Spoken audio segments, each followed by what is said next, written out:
Bienvenue dans l'univers du podcast Les Néo-Vidéo Marketeurs, le podcast dédié aux entrepreneurs passionnés par le pouvoir du marketing vidéo. Chaque épisode est une invitation à plonger au cœur des stratégies, des tendances et des innovations qui façonnent le monde du marketing vidéo aujourd'hui. Abonnez-vous dès maintenant et faites partie de cette excitante aventure. Bonjour à toutes et à tous, merci d'être présents dans ce live. Alors aujourd'hui, j'ai l'honneur et le plaisir de recevoir Fadler Célestin pendant ce live.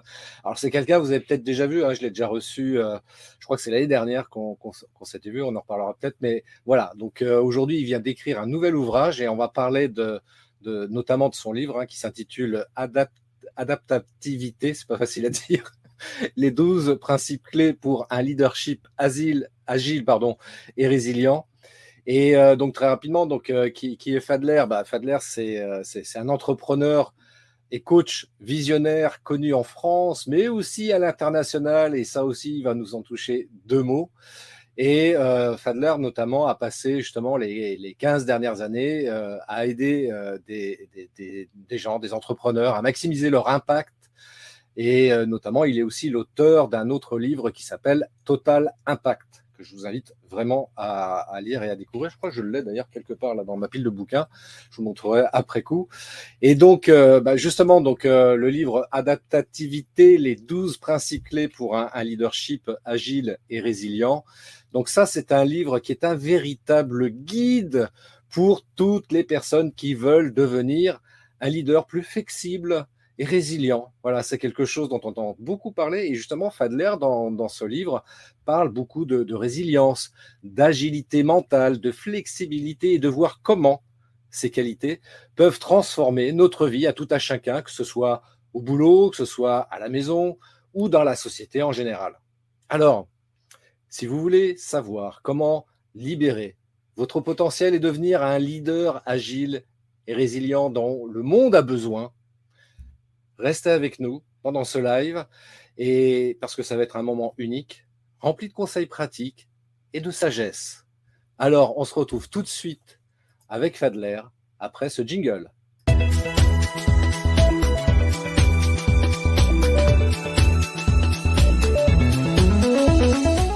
Bonjour Fadler, merci d'être avec nous. Bonjour Christophe, merci de ton invitation, ça fait vraiment plaisir.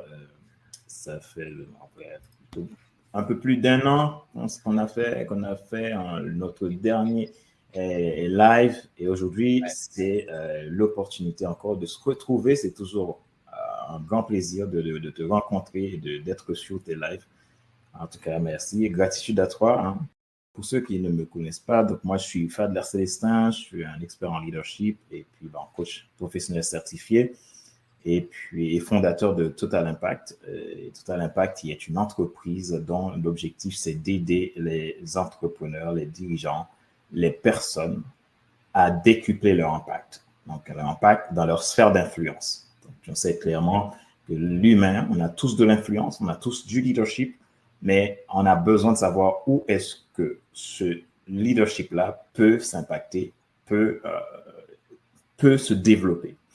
Et donc voilà, Total Impact, c'est une entreprise que j'ai créée. Donc je vis actuellement aux États-Unis. Donc j'ai créé Total Impact ici aux États-Unis et donc spécifiquement dans le Michigan où je suis actuellement. Donc en tout cas, c'est vraiment un grand plaisir puisque la France, c'est mon territoire. Donc j'en ai vraiment, j'ai travaillé beaucoup avec les entreprises en France et durant ces 15 dernières années, et également, c'est là où j'ai développé ou accompagné le plus de personnes à développer leur leadership, à déployer leur carrière, à maximiser leur impact dans leur vie personnelle, professionnelle.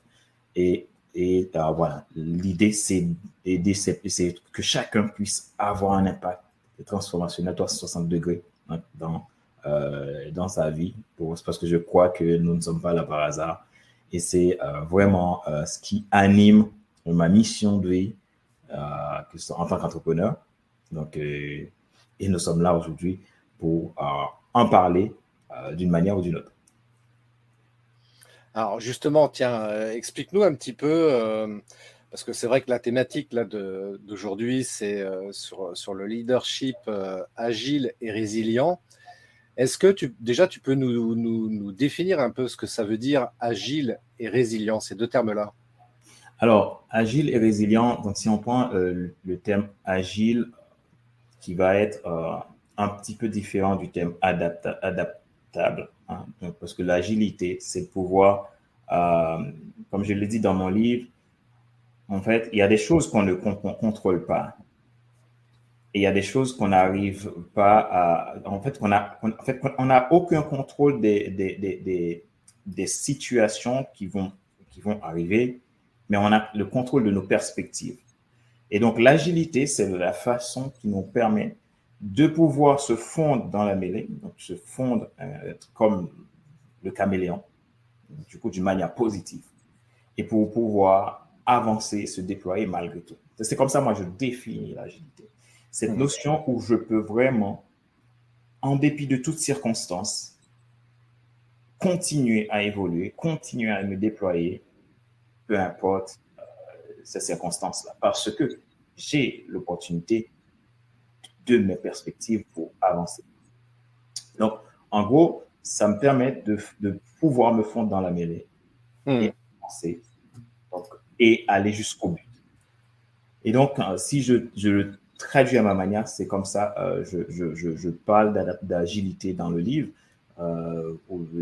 d'adaptabilité et d'adaptativité, où j'explique cette notion-là. Alors, je peux rapidement lire dans le premier chapitre ce que j'ai dit sur l'adaptativité et l'agilité, qui est au début du livre. En fait, je vais rapidement le lire. Et c'est une courte phrase, c'est pas très long. Ça donnera une idée. Donc, au chapitre 1, l'agilité. En fait, qu'est-ce que j'ai dit? Si nous savons faire preuve d'amour et d'empathie, nous nous rendons agiles, et toute agilité rend le cœur plus apaisé.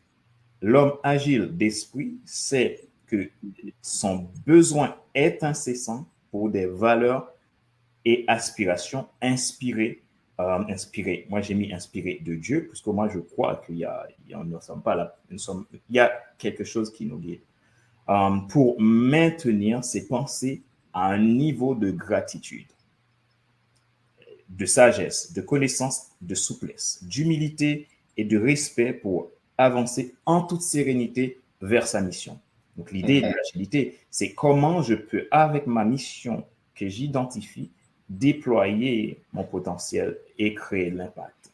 Donc ça, c'est un peu ça, en fait, la notion de l'agilité. C'est au tout début du livre, à la page 51, que je fais une petite ouverture pour entamer la notion d'agilité, qui dit que nous sommes confrontés à toutes sortes de difficultés dans la vie, mais par contre, nous avons aussi les clés pour avancer, parce que nous avons nos perspectives pour nous aider à avancer. Alors, justement, excuse-moi, je t'ai coupé. Oui, c'est bon.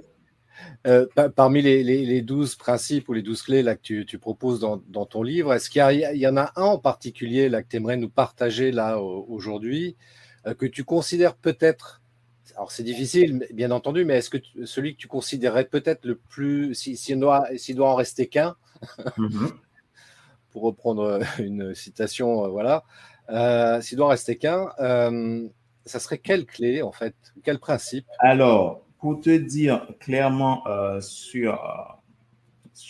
le livre, il y a les 12 clés s'enchaînent. Le livre est écrit avec, où je prends le mot adaptativité, donc l'acronyme adaptativité, pour écrire les 12 clés. C'est-à-dire que adaptativité va faire les 12 clés.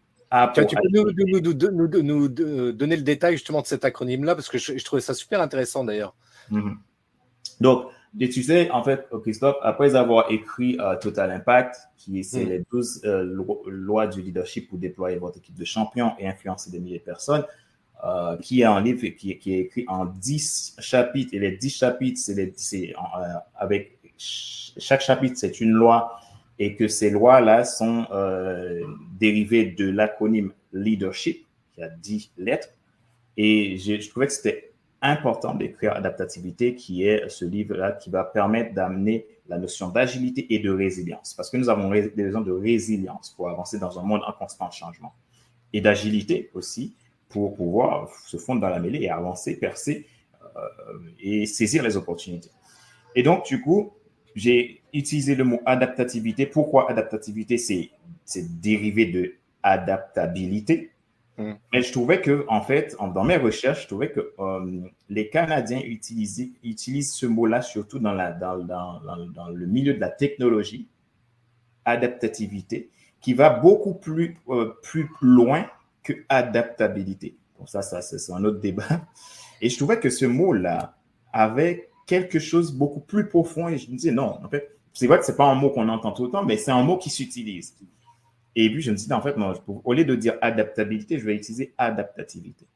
Et donc, ces 12 clés, c'est A pour agilité, D pour droiture, A pour acceptation, P pour précaution, T pour transparence, A pour action, T pour transition, I pour intentionnalité, V pour volontarisme et I pour instantanéité et T pour transmission et E pour établissement. En fait, si tu prends, c'est un enchaînement. Oui. Et moi, je dirais la 12e clé établissement, c'est la clé qui t'amène à l'impact profond. C'est-à-dire que cette clé-là, cette clé crée des bases solides pour le succès à long terme. Mais il faut passer par toutes les autres étapes pour le comprendre et le saisir. Donc, l'établissement, par exemple, c'est l'établissement d'une vision qui est claire, et d'une mission qui est identifiée, de processus efficaces et de relations et de confiance que tu vas pouvoir construire et qui va te permettre d'avoir les fondements nécessaires pour une réussite durable. Et comme moi, j'ai mon anecdote quand j'accompagne mes clients, mon objectif avec mes clients, c'est toujours leur dire, en fait, moi, je veux, surtout les entrepreneurs, quand j'accompagne un entrepreneur, moi, ce que je veux t'aider à créer, c'est créer un business anti-crise. Et moi, je dis aussi, dans la vie des gens, nous avons besoin de trouver la situation qui va nous mettre au-dessus de toute crise. Ce qui veut dire que, quelle que soit la situation, chaotique ou pas, nous pouvons être sereins, nous pouvons être tranquilles, nous pouvons continuer à avancer. Et on comprend aujourd'hui que le bouleversement du monde, et si nous n'avons pas ça, que ce soit dans nos entreprises, que ce soit dans notre vie personnelle, dans nos relations, donc quelle catastrophe ça pourrait être dans nos propres vies. Hein? Et donc, la dernière clé, c'est la clé de l'établissement, c'est la clé vraiment où tu es sur l'ancrage, où tu es positionné quelque part, où tu sais vraiment où tu en es. Et rien ne peut t'ébranler. Tu vois, une maison construite sur un sol solide et qui va se construire sur une base solide, on ne peut pas le casser. Mais une maison construite sur du sable, ben, le vent l'emportera, n'importe quoi l'emportera. Et c'est d'arriver à être cet entrepreneur-là, cette personne-là qui trouve son socle solide et qui va pouvoir s'ancrer dessus. Et même s'il y a du vent, il y a des tempêtes, et ça peut bouger, mais en fait, ça ne s'arrachera jamais. Du coup, c'est l'image qui m'amène à créer ce livre, à écrire ce livre, et pour amener en fait une nouvelle vision, un vent d'espoir dans la vie des entrepreneurs, des dirigeants, toute personne, notamment, puisque la notion de leadership, moi, je ne fais pas de distinction entre les gens dans la notion de leadership. Tout simplement, je vais aider chaque personne à comprendre son leadership. Et donc, ce qui veut dire que Adaptativité, c'est vraiment un livre où tu as 12 clés et chaque clé, et ce que je fais dans le livre aussi, c'est un livre très pédagogique. Chaque clé, tu as à la fin des exercices précis à faire. Et ces exercices précis là que tu vas faire va pouvoir t'aider à les implémenter, ces clés-là, et à les adapter à ta vie. Et ce qu'il y a aussi, c'est que le livre, l'idée, moi, j'écris un livre qui est simple à lire, facile à lire, parce que je ne cherche pas à compliquer la situation. Je veux que ça soit facile pour un dirigeant, pour un manager, pour une maman, pour un papa, pour un étudiant. Vraiment, et c'est pour ça que j'ai mis aussi des exercices, et j'invite les gens à prendre le temps de faire les exercices, de ne pas lire le livre pour lire le livre, mais de lire le livre pour se dire à la fin, OK, qu'est-ce que j'ai appris et qu'est-ce que je veux créer pour ma propre vie. Parce que, en fait, la décision dépend de chacun de nous. La décision pour changer les choses est une décision qui est personnelle. C'est-à-dire commencer par une prise de conscience, sans commencer par se dire que j'ai à développer une volonté de changement, et à partir de cette volonté-là, tout est possible. Et donc, voilà un petit peu, si je peux détailler ça. Et donc, pour te dire, Christophe, pour conclure sur ta question, il n'y a pas une clé qui est plus que d'autres. Moi, je dirais toutes les clés amènent un résultat et amènent à l'accomplissement d'une autre clé jusqu'à la clé de l'établissement, qui est la clé où on a finalement construit le socle. Et construire ce socle-là, cette base solide-là, ça peut prendre quelques jours, quelques semaines, voire quelques années, quelques mois, dépendamment de la personne. Et si ce livre, en le lisant, donc tu te rends compte que voilà, il y a des changements que tu as pu faire et que tu veux aller plus loin, parfois pour arriver à trouver ce socle-là, c'est parfois se faire accompagner pour renforcer encore plus cela. Et voilà un peu l'objectif d'adaptabilité. Et il faut savoir que le livre est disponible en anglais et aussi, ceux qui lisent l'anglais, et dont Total Impact aussi est disponible en anglais. Donc voilà, et les gens peuvent trouver le site sur mon site, et ils peuvent le trouver sur Amazon, et voilà, leur se faire plaisir pour lire un livre où ils pourront vraiment puiser des choses. Et c'est un livre qui demande à ce que, voilà, quand tu vas le lire, moi, ce que j'ai dit déjà, quand tu vas lire ce livre, sois ouvert d'esprit. Donc, comprends que tu veux créer un changement pour ta vie, et tout changement demande qu'on ait une ouverture d'esprit, donc, pour aller vers tout ce qui peut nous faire du bien et transformer nos vies et transformer notre environnement. Voilà. Merci pour toutes ces explications. Alors, il y a une question là dans les commentaires. Le challenge est que, est-ce que notre société peut-elle, elle aussi, créer sa mutation pour devenir agile et plus durable? Oui, toute société peut créer sa mutation pour devenir agile et résilient. Donc, la question, est dans la prise de conscience et dans l'adaptativité au changement. Donc, c'est dans la façon dont nous voulons aborder les choses.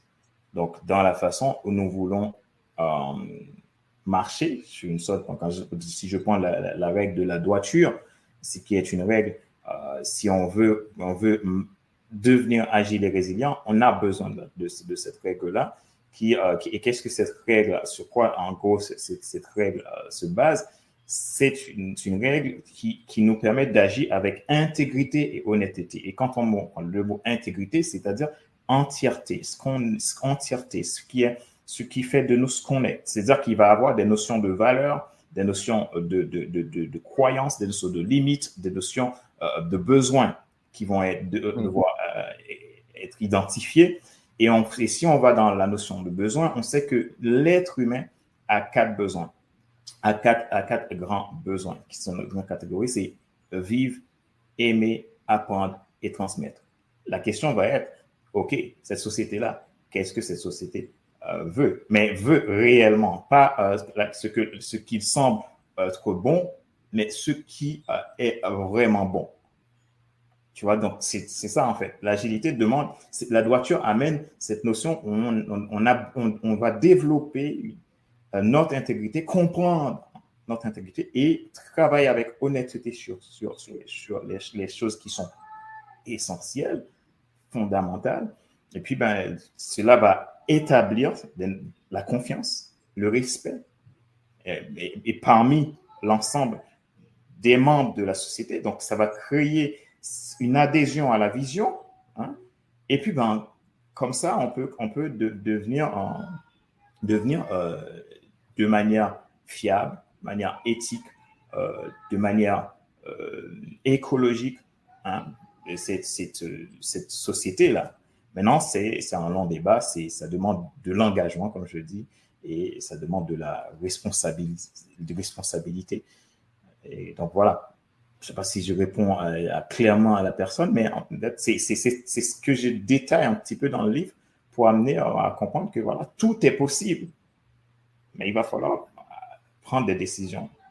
Oui, puis c'est effectivement, c'est pas des notions forcément complexes, parce que là, je vois dans les commentaires Loïc Simon donc, qui nous dit « J'avoue que ma vision de leader n'est pas très claire ce soir, d'autant que Fadler n'est pas absolument net, avec son fond d'écran qui me gêne. » Tu regardes pas l'écran, hein, de toute façon, on peut juste écouter, ça suffit déjà, c'est déjà pas mal.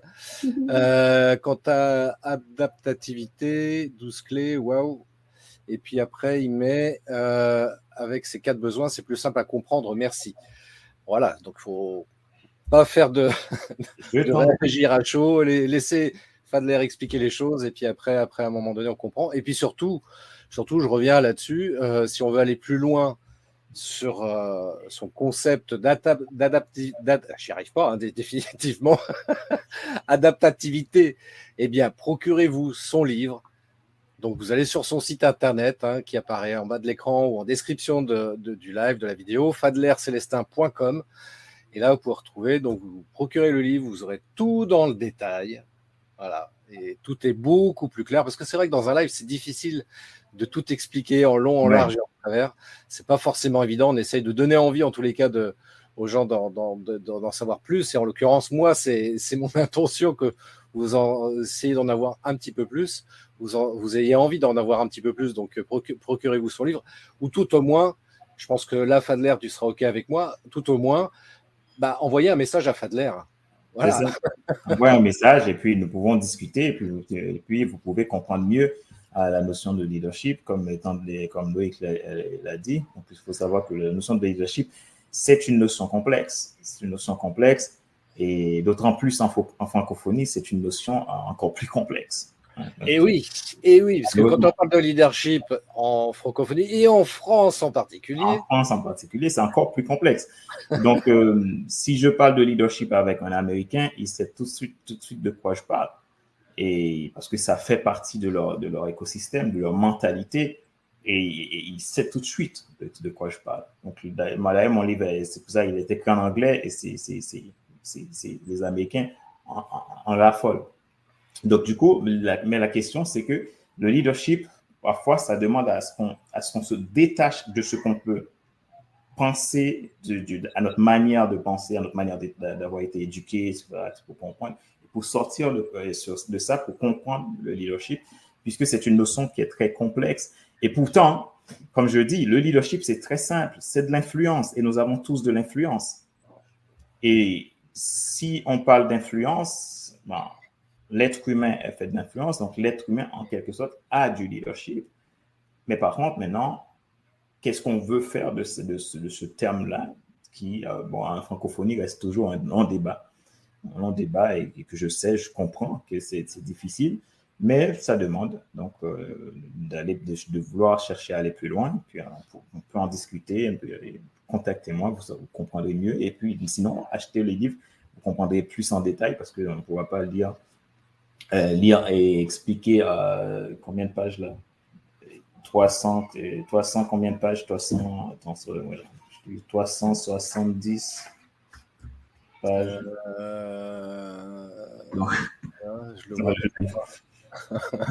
Du coup, c'est plus difficile. Mais en tout cas, merci Loïc pour pour le commentaire et puis Et puis d'autant qu'il ajoute que Total Impact, c'est plus simple. Alors justement, je vous invite aussi à vous procurer son livre. Là, par contre, je pensais que je l'avais dans ma pile de livres, mais je l'ai rangé ailleurs. Là, son livre Total Impact de Fadler, très intéressant également. Donc, je vous invite à lire également ce livre-là. Ce qui peut être d'ailleurs une introduction après à ce concept d'adaptativité. Voilà, ça peut être plus simple aussi de commencer par Total Impact. Et moi, ce qui m'intéressait vraiment, tu vois, c'est sur cette idée d'agilité, de résilience, parce que c'est vrai que l'agilité, alors c'est vrai que c'est un concept dont on parle pas mal dans le milieu de l'entreprise en France aujourd'hui. La résilience, un petit peu moins, parce que on ne sait pas bien pourquoi d'ailleurs, quand on dit qu'on est résilient pour une entreprise, c'est pas forcément connoté positivement. Et tu sais, ça me fait penser un petit peu à cette histoire que je raconte parfois, moi, justement, sur cette notion de s'adapter, s'adapter au contexte dans lequel on peut être régulièrement. Je fais référence notamment à deux animaux, le dinosaure et le hérisson. Pourquoi je fais référence à ces deux animaux? Parce que ce sont tous les deux des animaux préhistoriques. Et il y en a un qui a disparu de la planète, de la surface de la Terre, alors qu'il était le plus grand, le plus fort, qu'il a régné sur la planète pendant un certain temps. Puis il a disparu.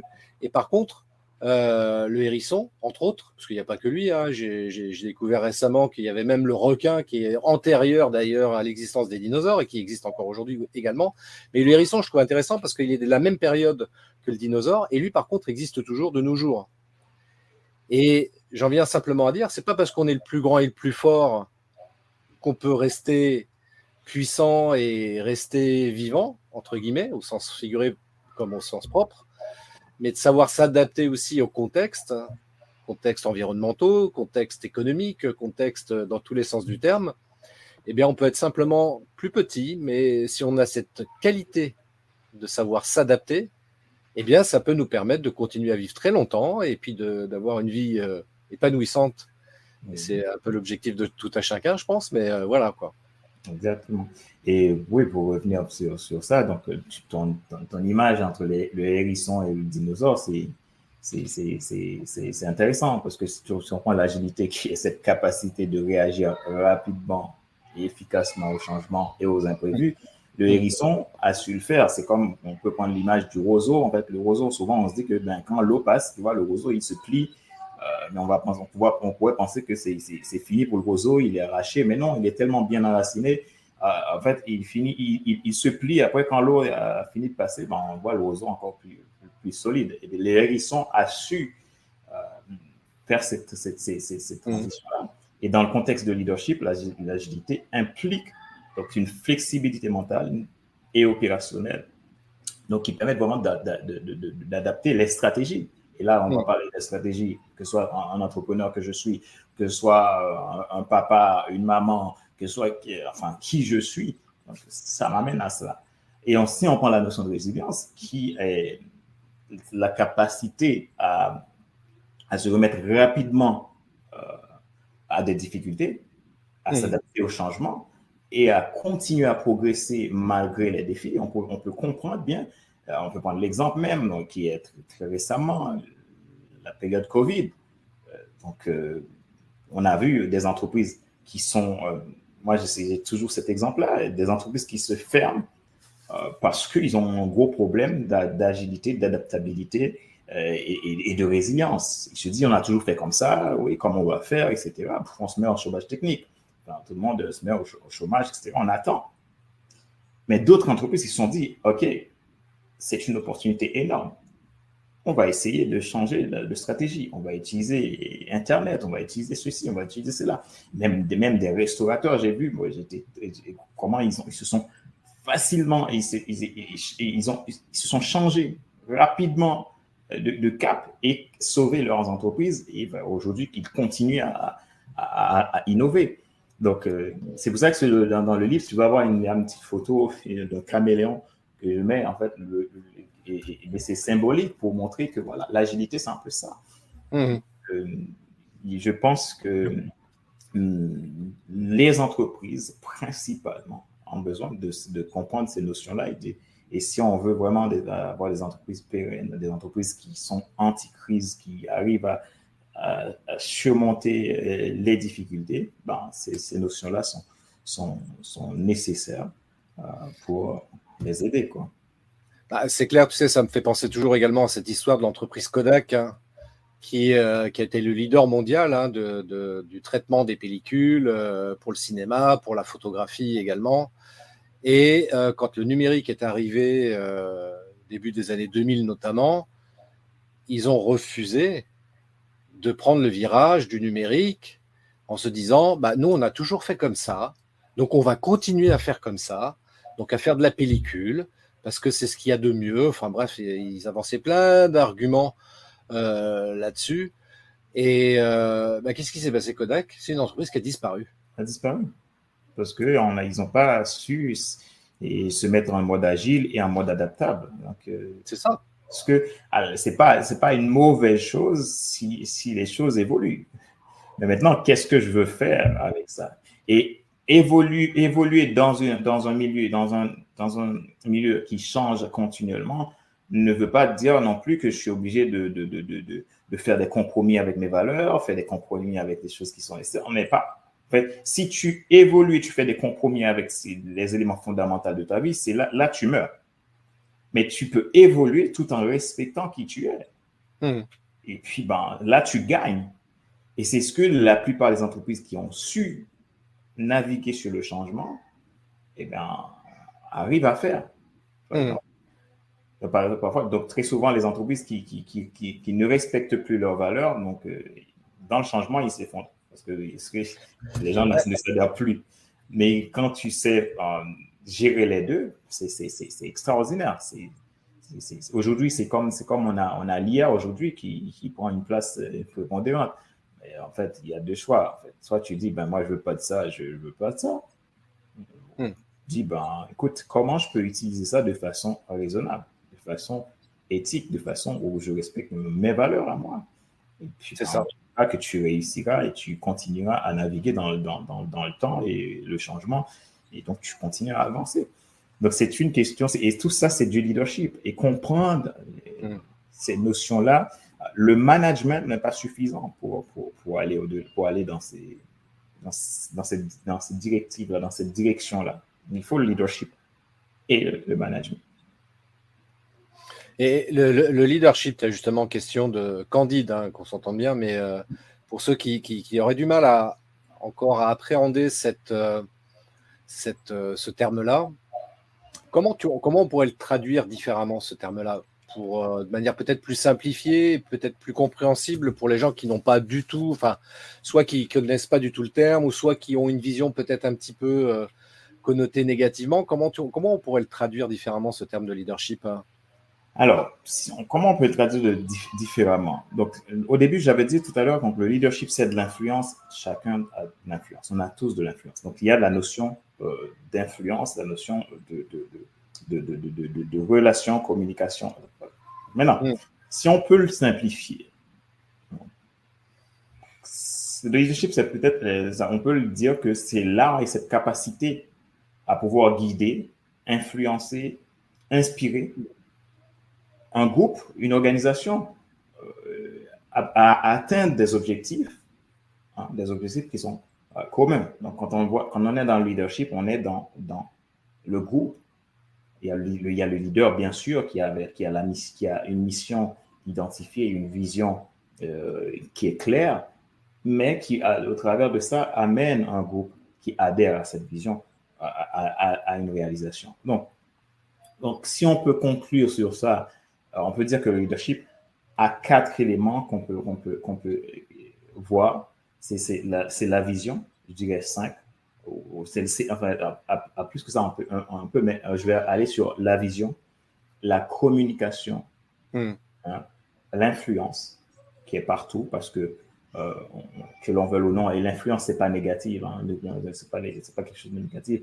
Donc, que l'on veuille ou non, on s'influence tous. Et donc, c'est normal, en fait. L'humain, nous sommes des êtres de relation. Donc, on a besoin d'être ensemble et on s'influence. Et donc, la décision, donc cette habilité à prendre des décisions qui soient judicieuses, hein, pour résoudre des problèmes, c'est ça le leadership. On peut voir aussi dans le leadership l'empathie. On ne peut pas être un leader si on ne comprend pas les gens. On ne peut pas se mettre à la place des gens parce que le leadership est très lié à la notion de relation. Moi, j'ai travaillé pour beaucoup d'entreprises et toujours le gros problème de beaucoup d'entreprises pour lesquelles j'ai travaillé, c'est toujours un problème de relation. Donc, les gens s'arrachent les cheveux et la RH qui se dispute avec le commercial, enfin, les gens s'arrachent les cheveux. Je me rappelle une fois dans une très grande entreprise en France, je ne veux pas citer son nom, mais je suis allé pour une formation en gestion du stress et je me suis retrouvé à des gens qui à la limite, qui allaient se battre entre eux. Et du coup, je me retrouve avec des gens qui font dans une équipe de commercial, du directeur commercial jusqu'aux commerciaux. Du coup, tout le monde s'arrachait les cheveux. Et du coup, moi arrivant à tout ça, j'ai posé le problème et j'ai aidé à affronter le problème. Et je me rappelle la directrice qui avait peur. Elle disait, aujourd'hui, l'entreprise va exploser. Je l'ai dit à côté. Elle m'a dit, en fait, oui, monsieur Cestin, vous étiez venu pour faire la formation, faites la formation. J'ai dit, écoutez, alors vous avez deux choix. Je fais la formation, je vous donne toutes les théories. Et puis, dans 3 mois, vous revenez. Ou on décide de régler le problème maintenant. On pose les choses, on prend notre responsabilité. Et puis elle me dit, mais non, mais elle commence à devenir tout rouge comme ça. Mais non. Mais je dis, écoutez, moi je sais ce que je fais. Alors, si vous voulez que je me laisse faire, on va le faire. Et demain, vous allez voir une différence. Elle dit, OK. J'ai laissé les gens prendre leurs responsabilités et améliorer leur relation. Donc, du coup, c'était tendu au début. Mais ce jour-là, les gens se sont tellement retrouvés, se sont tellement rendus compte que voilà, en fait, leur gros problème, c'est-à-dire qu'ils n'arrivaient pas à se comprendre, la communication n'était pas claire, la vision, chacun avait leur vision des choses et ils oubliaient la vision de l'entreprise. Je les ai aidés à se remettre sur une table pour être d'accord sur une chose, OK, pourquoi vous êtes là dans l'entreprise, et les autres le traiter d'une autre manière. Et le lendemain, nous avons pu faire la formation. Et le lendemain, la directrice m'a dit, en fait, j'avais peur. J'avais vraiment peur. Je lui ai dit, mais en fait, moi, j'étais très serein. Et si vous étiez opposé à cela, je vous aurais dit, j'aurais fait la formation, mais vous n'aurez rien comme résultat. Encore, ça allait s'impliquer. C'est-à-dire que, vous voyez, cette notion de leadership, c'est ça. Cette capacité de décision, l'empathie, la capacité d'inspirer les autres. Et donc, ce qui veut dire que la meilleure façon de développer le leadership, c'est de commencer par soi-même. Ça se manifeste par soi-même. Ça se manifeste par le changement que je vais opérer dans ma propre vie et pour pouvoir l'amener sur la vie des autres. Donc, en gros, le leadership, c'est ça, en fait. C'est hyper complexe, mais en même temps, c'est très simple. Quand on comprend que nous sommes dans les relations, nous sommes dans la communication, nous sommes dans la notion de vision. Et une vision, ça s'accomplit en groupe. Une vision, c'est jamais le leader qui accomplit la vision. C'est les gens en qui il croit, en qui il délègue du pouvoir, au lieu de déléguer que des tâches. Hein? Vous voyez, souvent, en fait, dans le management, on va déléguer des tâches. Jamais le pouvoir. Sauf que les gens, au bout d'un moment, on me dit de faire, tais-toi, fais, tais-toi. Au bout d'un moment, je fais, mais j'ai envie d'exister en fait, dans ce que je fais. J'ai envie de sentir mon âme dans ce que je fais. D'où la notion de leadership. Le leadership va venir, il va te donner du pouvoir. Il va te dire, OK, tu es directrice commerciale ou directeur commercial. Voilà, nous avons tel objectif de vente. On te fait confiance. Ou on décide de te donner du pouvoir en tant que directeur commercial.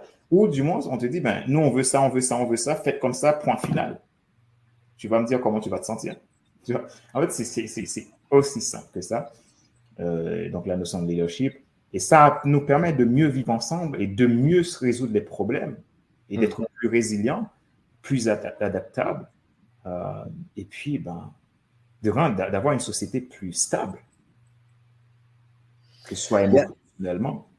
Il y a, Et il y a- il y a- il oui, y a- il y a- il y a- il y a un truc quand même que j'ai envie de relever dans tout ce que tu dis, parce que c'est vraiment super intéressant.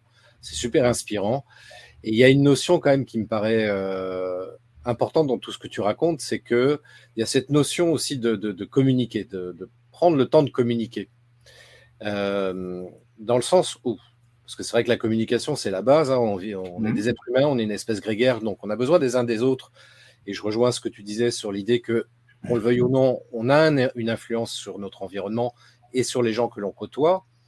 Et la meilleure façon d'avoir des relations saines, bah, c'est d'apprendre à communiquer les uns avec les autres. c'est ça. Ça me paraît important aussi, quelque part, tu parlais d'amour aussi tout à l'heure. C'est une notion, enfin en France, quand tu parles d'amour, on dit oula, le mec il a fumé, qu'est-ce qu'il me raconte lui?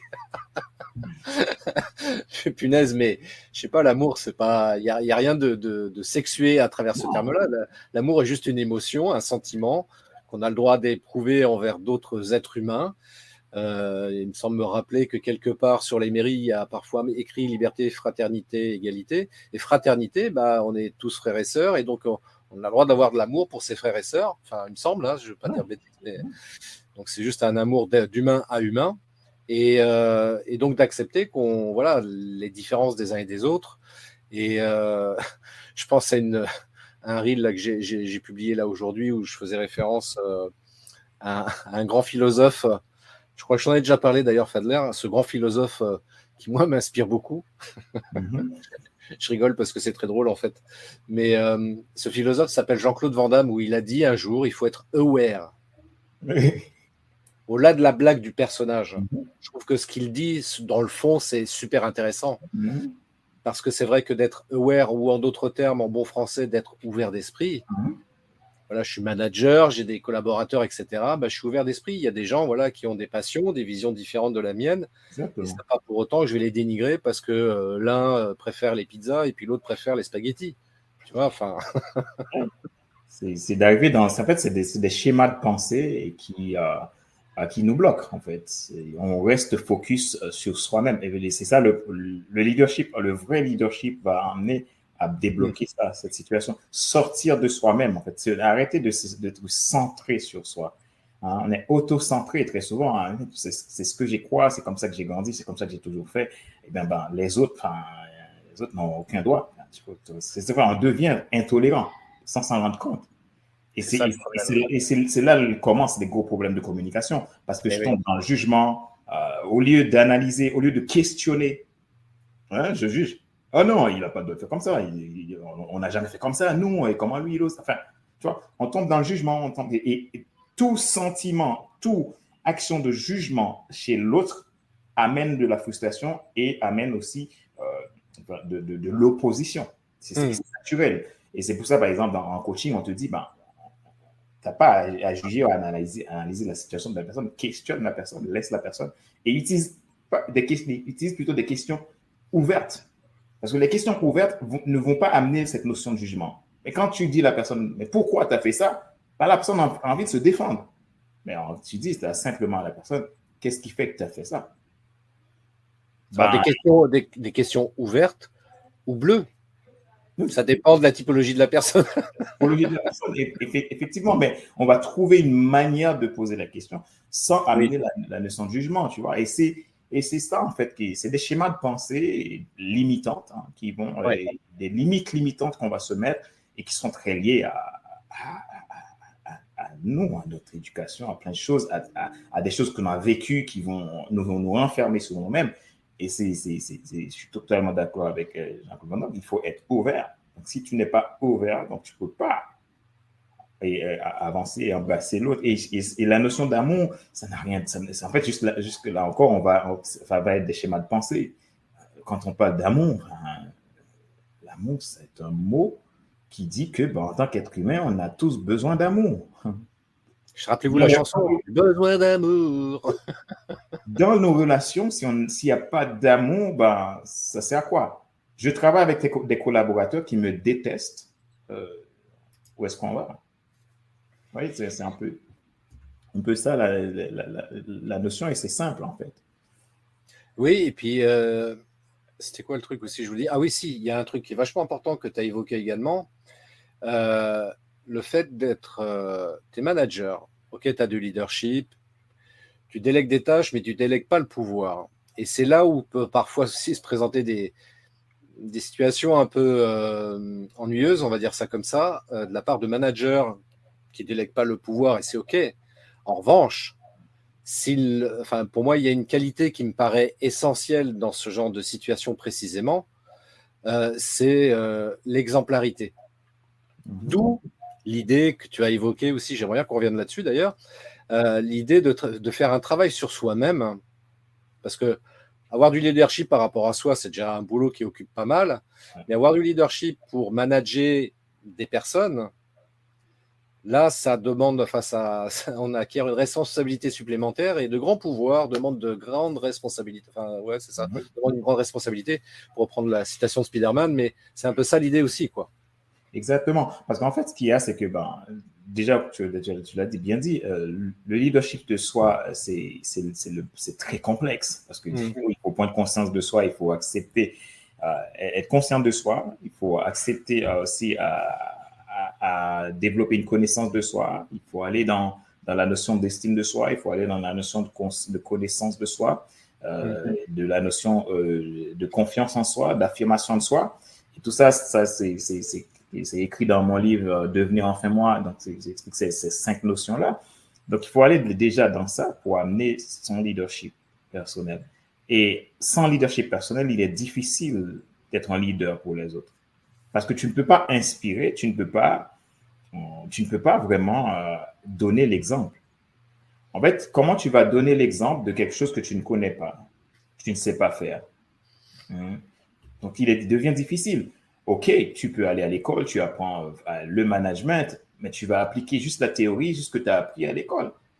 Mais appliquer ce que tu as appris comme tu l'as appris, ça devient statique, ça devient quelque chose, voilà, je colle, mais qui n'a pas d'âme, en fait, parce tu l'appliques comme on te demande. Ça, oui, c'est facile de le faire. Et là, à ce moment-là, il y aura pas cette notion de « waouh, tu es extraordinaire ». Tu fais le job. Puisque A plus B égale C, tu as fait A plus B égale C. Ouais, cool, tu fais le job. Mais là, le leadership que tu as, que tu développes, va te permettre de pouvoir développer le leadership avec les autres. Et donc, la notion de pouvoir, c'est que chaque personne, là où il est placé, là où on l'a missionné, si on veut vraiment développer une entreprise solide, a besoin de cette délégation de pouvoir dans ce qu'il doit faire. Et le problème que de manager qui ne délègue pas de pouvoir, lui aussi, il va s'épuiser. Et on entend beaucoup de l'épuisement des managers. La question, quand moi je les accompagne, je leur pose la question, alors j'ai un gros problème à déléguer. Déléguer, c'est donner du pouvoir. OK, tu peux faire une lettre de motivation. Pour moi, je te le délègue. OK, moi, je ne sais pas le faire, mais par orgueil, je me casse la tête, je m'arrache les cheveux devant un ordinateur. À la limite, je copie sur une IA pour le faire. Et puis, ça n'a aucune âme, ça n'a aucun sens. Mais j'ai quelqu'un qui sait le faire, je le donne. D'ailleurs, il y a un auteur qui le dit. Qui le dit, si tu veux réussir, si tu veux devenir riche, je ne sais plus quel auteur qui l'a dit, hein. En fait, ne faites jamais ce que les autres peuvent faire. Et le manager a besoin de comprendre ça. Et pour comprendre ça, il faut du leadership. Tout ce que les autres peuvent faire, délègue-le aux autres. Et toi, fais ce que tu sais faire. Et en tant que manager, fais ce que tu sais faire et délègue le reste aux autres. Et là, c'est là que tu embrasses un manager leader et tu deviens extraordinaire. Et les gens adhèrent systématiquement parce que finalement, chaque être humain a un besoin de se sentir exister. C'est d'où le besoin de vivre. J'ai besoin de sentir. Hein. Et qui est lié aussi au besoin de vivre, d'aimer, en fait. Parce qu'il me fait confiance. Je sens que je suis apprécié. Bien, ça amène à des équipes qui s'adhèrent, qui adhèrent à la vision, qui sont prêtes à faire même plus que ce qu'on leur demande. Pourquoi? Parce qu'en fait, ils n'ont pas l'impression de bosser parce que tout simplement, on leur fait confiance. Et tout ça, ça demande une prise de conscience de leadership. Et c'est pas, en fait, le leadership, c'est pas une notion théorique. Le leadership, c'est un style de vie. C'est un mode de vie, le leadership, en fait. Et on a besoin de comprendre ça. Donc, encore une fois, les anglo-saxons comprennent beaucoup mieux. Moi, quand je discute avec les anglo-saxons, qui sont anglais ou américains, en fait, déjà dans les boîtes américaines, en fait, la notion de leadership, ils le comprennent beaucoup mieux. Et souvent, par exemple, moi, une observation que je fais dans les boîtes américaines, souvent on dit que les Américains bossent beaucoup. Et ce que j'ai observé, moi, dans une des grandes entreprises où j'ai travaillé ici, en fait, qui ont plus de 70 000 employés. Et ce que j'ai trouvé, en fait, c'est que les gens ont un enthousiasme de bosser. Et leur politique, il y a une chose que j'ai observée. Quand quelqu'un travaille, il y a un manager qui passe, par exemple, et que la personne a fait une erreur, on ne va pas le reprendre. Ouais, mais qu'est-ce que tu as fait là? C'est pas comme ça, en fait. On le laisse commettre l'erreur, c'est pas grave. Et plus tard, on peut peut-être l'appeler. On va l'appeler. Puis, ce qui est intéressant, c'est que le manager peut l'appeler. Un tel, j'aimerais te voir, puis il va discuter avec lui. Il ne va pas lui discuter, mais qu'est-ce que tu as fait tout à l'heure, etc. Hey, comment vas-tu? Comment va ta famille? Voilà, est-ce que ça va? Voilà, de quoi as-tu besoin pour faire mieux ton boulot? Est-ce que tu as besoin de plus? Il va pouvoir entrer dans le sujet sans blesser l'autre. Moi, j'ai assisté à des scènes comme ça. Je dis, mais c'est incroyable. Le niveau de leadership dans ce sens, et la personne ne se sent pas blessée. Et en te disant de quoi tu as besoin pour faire mieux ton job, je te laisse me répondre. Et ça change complètement. La notion, si je t'avais vu et je te casse, écoute, non, mais non, tu n'as pas fait ça, tu n'es pas professionnel, blablabla. Et puis, la personne va répondre, on va discuter avec la personne, et puis, et amener le sujet et traiter le sujet. Et leur politique qui disait, en fait, on ne réprimande jamais un employé qui travaille, même si c'est une erreur. Et ce qui vient, ça amène ils savent que pour garder les salariés, donc ils ont besoin de pouvoir leur faire sentir qu'ils ont de la place dans la boîte.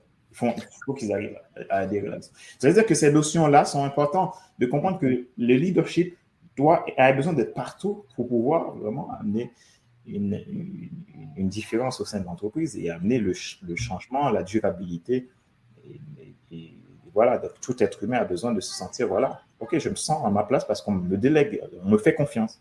Mais je crois qu'il y a effectivement quand même une différence notable entre la mentalité américaine et la mentalité française pour simplifier le système de comparaison, mais comment dirais-je, la considération de l'erreur ou de l'échec aux États-Unis n'est pas du tout la même qu'en France. En France, tu fais une erreur ou tu as un échec quel qu'il soit, c'est tout de suite mal vu. Alors déjà, soi-même, en France, on culpabilise. Ouais, j'ai fait une erreur, on se dit, quel con, mais qu'est-ce que j'ai fait, c'est nul, etc. Alors déjà, c'est pas du tout la bonne approche et la manière de se juger, de s'auto-juger. Et puis par rapport aux autres aussi, tu vois. Donc, alors qu'aux États-Unis, l'approche est complètement différente.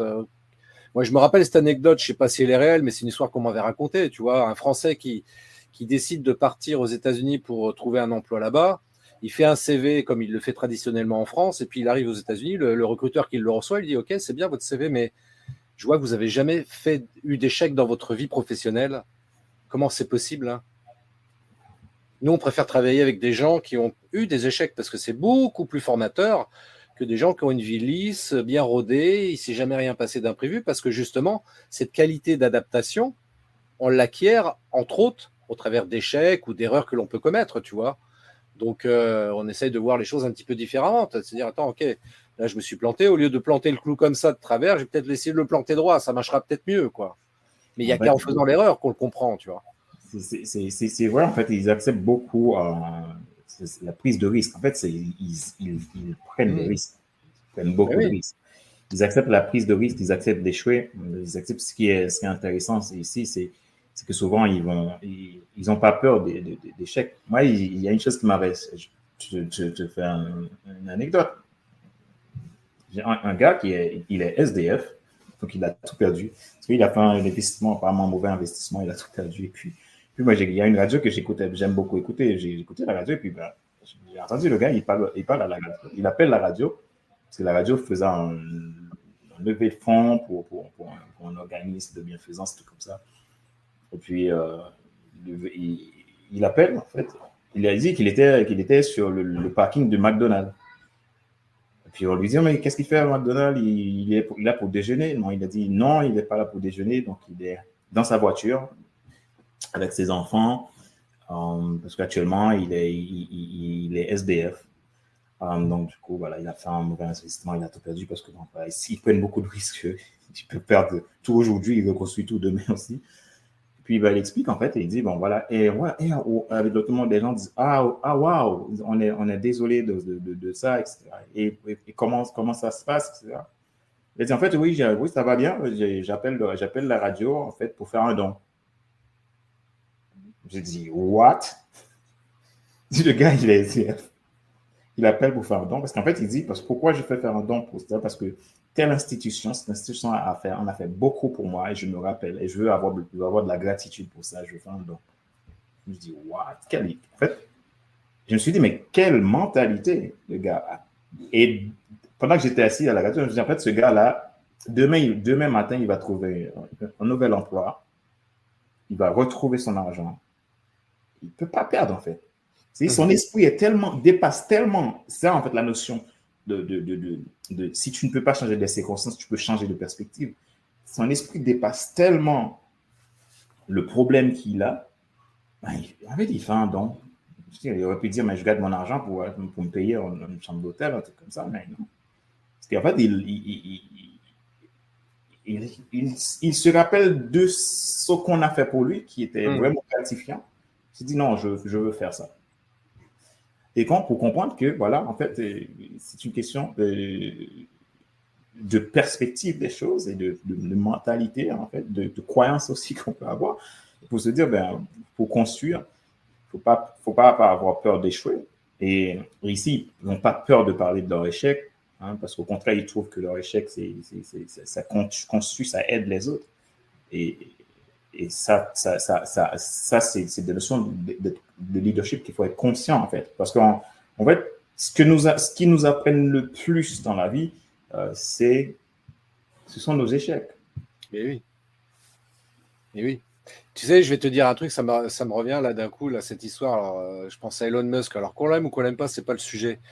Mais je me rappelle avoir vu un documentaire sur lui et d'un point de vue business, ce que je trouvais intéressant, c'est que le type avait créé PayPal, que beaucoup, on connaît tous quasiment PayPal aujourd'hui. Il l'avait créé avec 2 autres gars à l'époque, et l'histoire raconte qu'a priori, un jour, il part en vacances, il revient, et là, on lui dit, tu fais plus partie de la boîte, tu dégages. Donc, il perd tout. En totem, il perd tout. 2 options. Soit à la française, putain, font chier les enfoirés, je vais les emmener aux tribunaux, ça va pas se passer comme ça, je vais leur péter la gueule.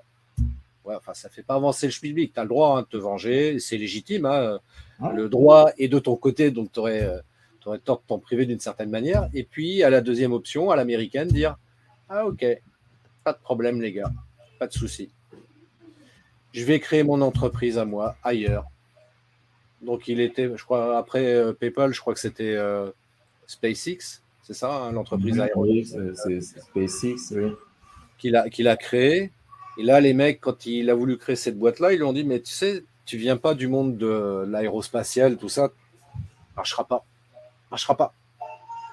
Il envoie une première fusée, elle s'éclate à peine le décollage effectué, pas de problème, on recommence une deuxième fois.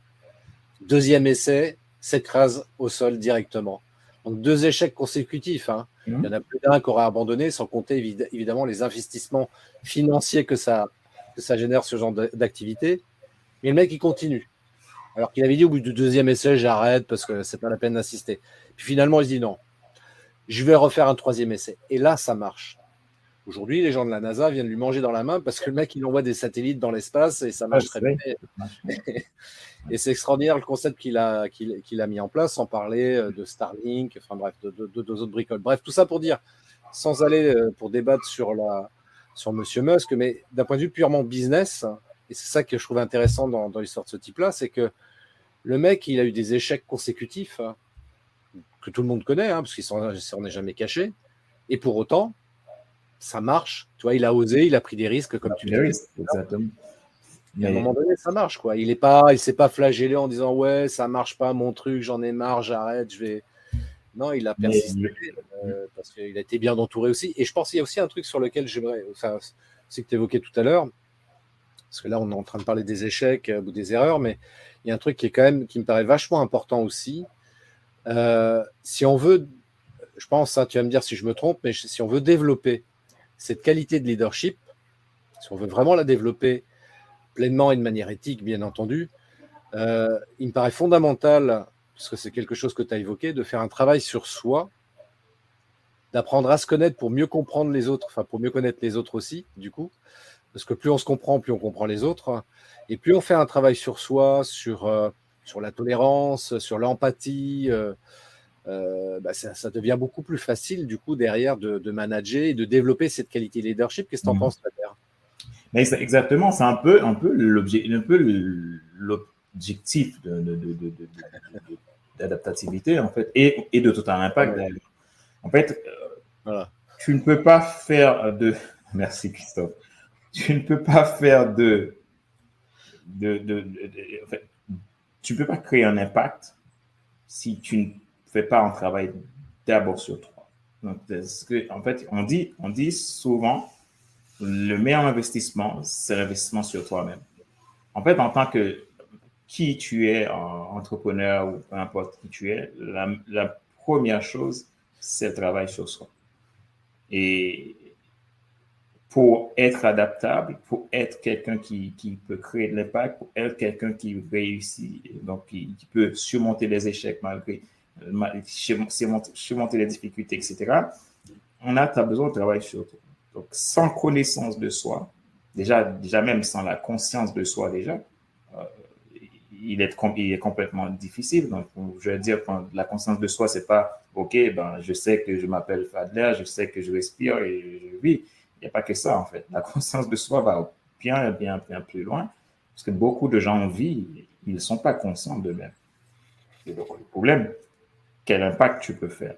Donc, pour passer de l'étape de la connaissance de soi, il faut l'étape de la conscience de soi. C'est comme dans mon livre Tout est devenu enfin moi, je dis, la carte, c'est comme la carte qui n'est pas le territoire. La carte de France n'est pas le territoire de France. Quelqu'un qui regarde la carte de France en Australie, oui, il voit la carte, il voit plein de coins, Paris, Marseille, Lyon, etc. Mais c'est une configuration de la France. C'est en dessin. J'ai dit que ça a cette forme-là. OK. Mais est-ce que parce que ça a cette forme-là, je peux me vanter, me dire, ouais, je connais la France parce que j'ai la carte, j'ai voir Paris, il est là, etc., etc. Oui, c'est un peu de nous, ça. Quand on demande à la personne, qui es-tu? Écoute, je suis ingénieur mécanique, et j'ai travaillé OK, mais ouais, OK, qui es-tu? En fait. Ça, c'est une vraie question, tu vois, parce que je trouve ça. Alors, c'est vrai que c'est difficile, selon le contexte, de répondre un petit peu à côté, mais dans le sens que je dis à côté, c'est vrai que voilà, tu vas dans une boîte, qui tu es, voilà, j'ai tel diplôme, je suis ingénieur, machin, voilà, ok. Mais en fait, la vraie question qu'on aimerait poser et dont on aimerait avoir les vraies bonnes réponses, enfin les vraies réponses en tout cas, c'est qui tu es, c'est quoi tes valeurs, c'est quoi qui te fait vibrer dans la vie. Qu'est-ce que tu as fait, en fait? Finalement, parce que dans qui tu es, tu as une mission, tu es appelé à quelque chose. Mais oui. Que ce soit dans l'entreprise, que ce soit dans la vie courante. Mais oui. Dans l'entreprise, quand on pose cette question-là, au final, tu reviens à cette personne qui s'identifie par le métier, mais sans s'identifier, sans savoir qui tu es en réalité. Donc, et ça bloque quelque part la notion d'impact. Et c'est là le travail sur soi est nécessaire. Tu vois. Donc, à partir du moment que ce travail-là n'est pas fait, donc tu n'es pas conscient déjà de qui tu es, tu ne peux pas avoir la connaissance de qui tu es. Parce que, avoir la connaissance de soi, c'est-à-dire que savoir où je vais, pourquoi je fais les choses et comment je dois faire les choses. Et c'est ça encore qui va m'amener cette notion d'impact. Parce que quelqu'un qui est aligné et qui bosse dans une entreprise, non seulement il fait gagner l'entreprise, lui aussi il prospère. Et tout le monde a besoin de lui parce qu'il a quelque chose d'unique. Mhm. Parce que chaque être humain est unique. Mais il sait qu'est-ce qu'il a d'unique, qu'il peut mettre dans ces entreprises-là, qui peut faire développer cette entreprise. Si on prend le cas d'Elon Musk, tous ces gens, des gens de personnes qui ont réussi, ils ont quelque chose d'unique. Et ils ne font pas les choses comme tout le monde. Et donc, pour avoir l'impact, tu as besoin de faire les choses comme tu dois les faire. Pas comme on te demande, on te dit de le faire ou on te voit les faire. Et donc, tout ça, ça a amené la connaissance de soi. Cette connaissance de soi pour amener l'estime de soi. Donc, combien de fois on ne sait pas s'estimer? Voilà, on se dévalorise. Pourtant, on est le directeur de la boîte, on est l'entrepreneur qui a explosé son chiffre d'affaires, on est ceci, on est cela. Mais au bout d'un moment, on tourne dans la haut du hamster, on a l'impression qu'il y a quelque chose qui ne marche pas.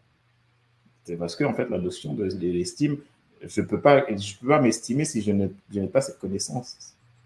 Mhm. Et donc, quand je ne sais pas m'estimer, j'essaie de faire des compromis. On me dit que je suis plutôt comme ça, ok, bon, voilà, je suis plutôt comme ça, voilà. J'essaie de trouver des choses où j'essaie de trouver un effet miroir, de regarder l'autre. Ah ouais, j'ai les mêmes valeurs que toi. Ah ouais, c'est formidable. Nous n'avons pas tous les mêmes valeurs. On a besoin de connaître nos vraies valeurs.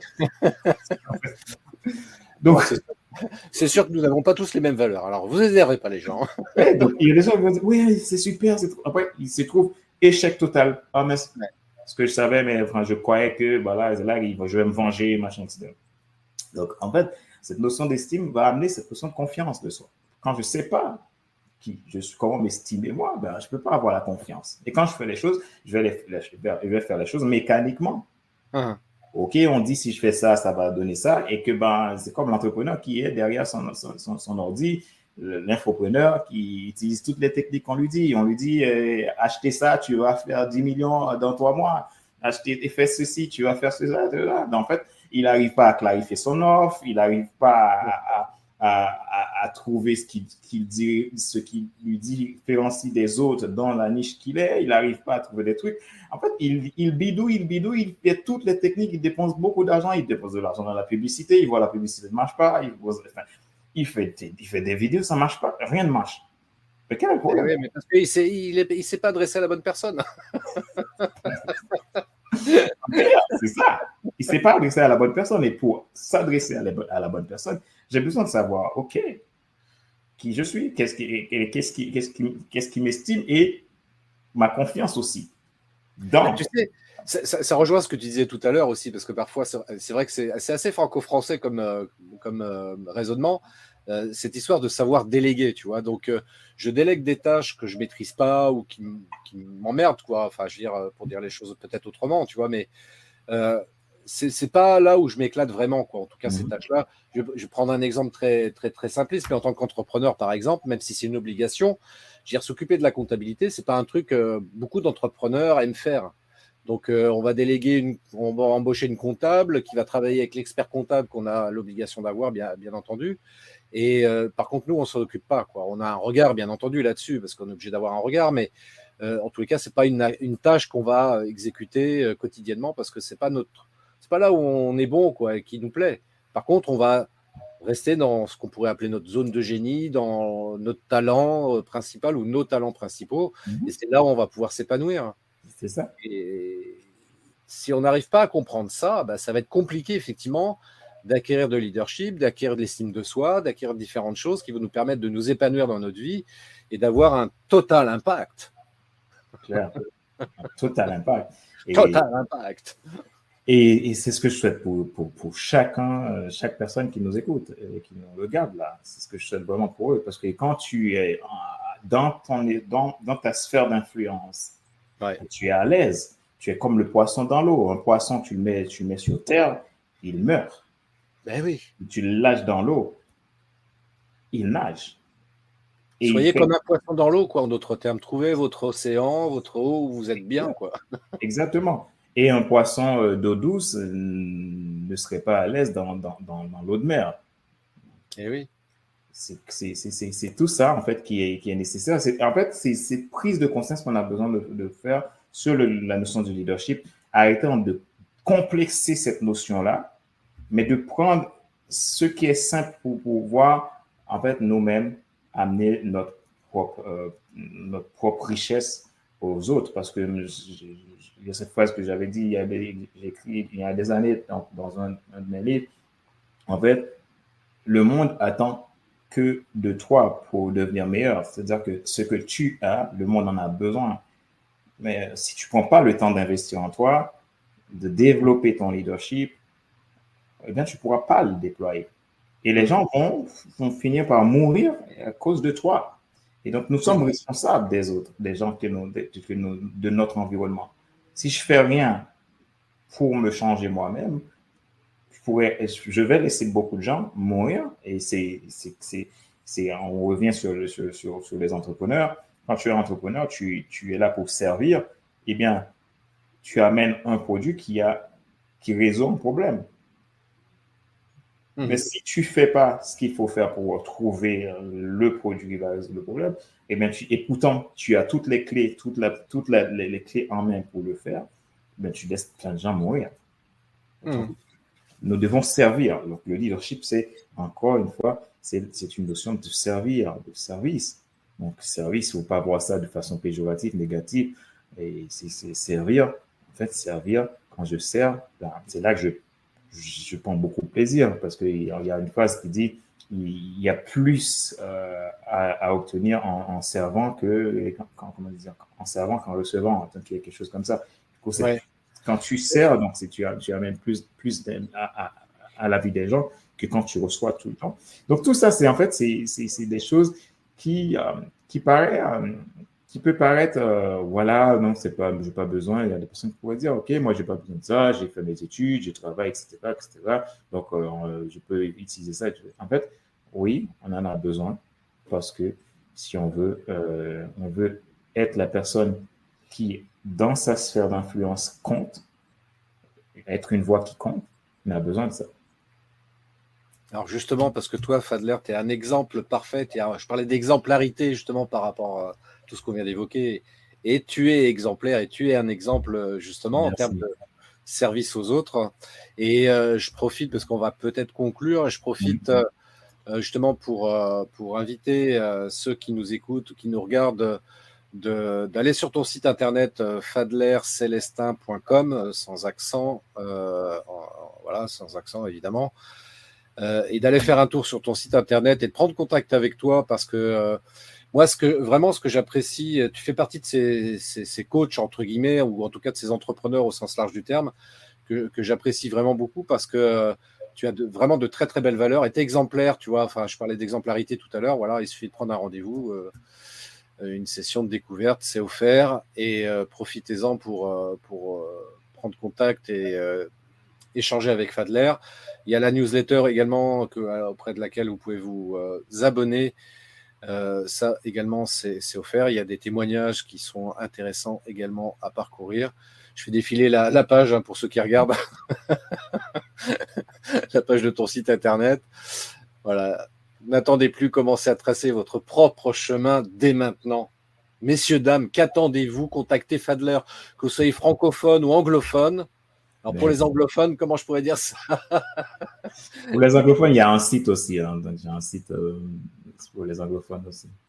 Ouais, j'imagine, évidemment. Et donc, prenez contact avec Fadler. Il se fera un plaisir de vous renseigner. Et puis surtout, voilà, c'est votre leadership, votre alignement pour un total impact. Voilà, donc c'est Fadler que moi, je vous invite chaleureusement à contacter. Je précise, voilà, parce que certains pourraient croire, ouais, t'as un truc derrière, Christophe. Non, il y a pas de commission. Je fais ça de bon cœur. Fadler, encore une fois, c'est quelqu'un que j'apprécie énormément. Donc, c'est vraiment avec beaucoup d'amour pour Fadler que je vous invite à prendre contact avec lui. Et parce que c'est vraiment quelqu'un de bien. Vous serez vraiment très, très bien coaché et accompagné par rapport à votre démarche. Fadler, peut-être un dernier mot avant qu'on close cet échange très inspirant. Alors, mon dernier mot, moi j'aimerais dire à chacun, en fait, soyez vous-même, prenez conscience de qui vous êtes pour faire ce que vous devez faire. Donc, parce qu'en fait, ce qui peut apporter le bonheur, le plaisir chez quelqu'un, c'est d'être là où tu dois être. C'est la clé.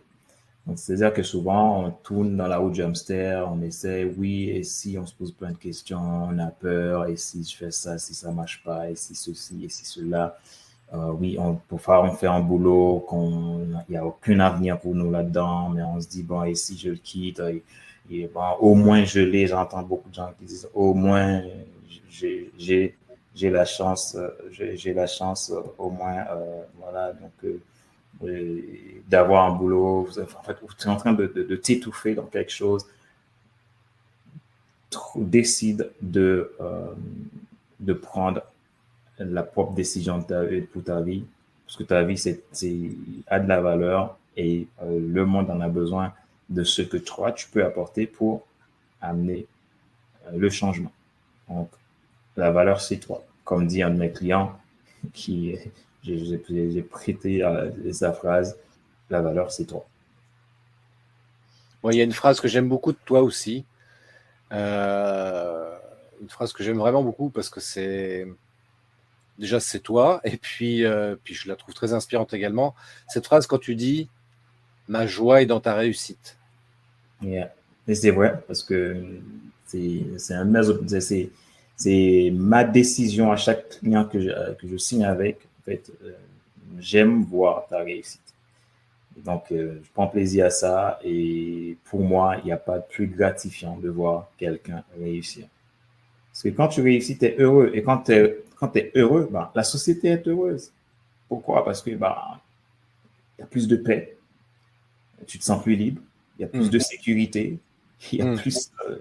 c'est reposant. Et quand tout va mal, tout le monde est anxieux, angoissé, tu as que des gens qui te répondent mal, qui te regardent mal, qui s'énervent. À quoi bon de vivre dans un milieu où tout le monde s'énerve? C'est ça qui fait que quand j'accompagne quelqu'un, je mets tout mon âme, mon plaisir, ma joie vraiment pour amener ça. Parce que je crois que si tu réussis ton entreprise, si tu réussis ton projet, si tu réussis, tu vas être heureux. Et puisque tu es heureux, être heureux, c'est contagieux. Donc, vivons heureux. Exactement. Donc, c'est ça, ma joie est dans ta réussite. Et puis moi, pour conclure, je dirais très simplement, je vais vous le dire en anglais et ensuite en français. Long life and prosper. Et en français, donc, longue vie et prospérité à chacun d'entre vous. Moi, j'ai toujours eu du mal à le faire. Mais pour ceux qui nous écoutent, je fais le salut Vulcain de Monsieur Spock. Voilà, pour ceux qui saisissent pas le truc. C'est le salut Vulcain de Monsieur Spock. Si vous ne connaissez pas, faites un tour sur Internet, vous trouverez. Et puis, en tous les cas, ça m'a fait un énorme plaisir. Merci beaucoup, Fadler, d'avoir pris du temps pour cet échange hyper inspirant. C'est toujours un plaisir de te recevoir dans mon live. Et puis, écoute, je te dis à très, très bientôt. Donc, si j'ai bien compris, maintenant, si j'ai envie de te voir, je vais aux États-Unis, dans le Michigan. Oui, bien. Je serai très content de te voir. Écoute, je te remercie infiniment, Fadler. À toutes et à tous, très, très bonne journée, très bonne soirée. À très bientôt pour un nouveau live, un nouveau invité. Merci. Ciao. Merci. Ciao, ciao. Si vous avez apprécié cet épisode, n'oubliez pas de vous abonner à Les Néo-Vidéo Marketeurs. Votre avis compte énormément pour moi. Alors, si vous avez un moment, laissez-moi un commentaire. Vos retours sont précieux et m'aident à améliorer constamment le contenu que je vous propose. Et enfin, si vous pensez que ce que vous avez entendu aujourd'hui pourrait intéresser d'autres personnes, n'hésitez pas à partager cet épisode sur vos réseaux sociaux préférés. En partageant les néo-vidéo marketeurs, vous m'aidez non seulement à atteindre un public plus large, mais vous contribuez également à créer une communauté plus forte et plus informée autour du marketing vidéo. Encore une fois, merci d'être là, merci pour votre écoute et votre soutien. Restez inspirés, continuez à innover et rappelez-vous, la vidéo est un outil puissant qui peut transformer votre entreprise.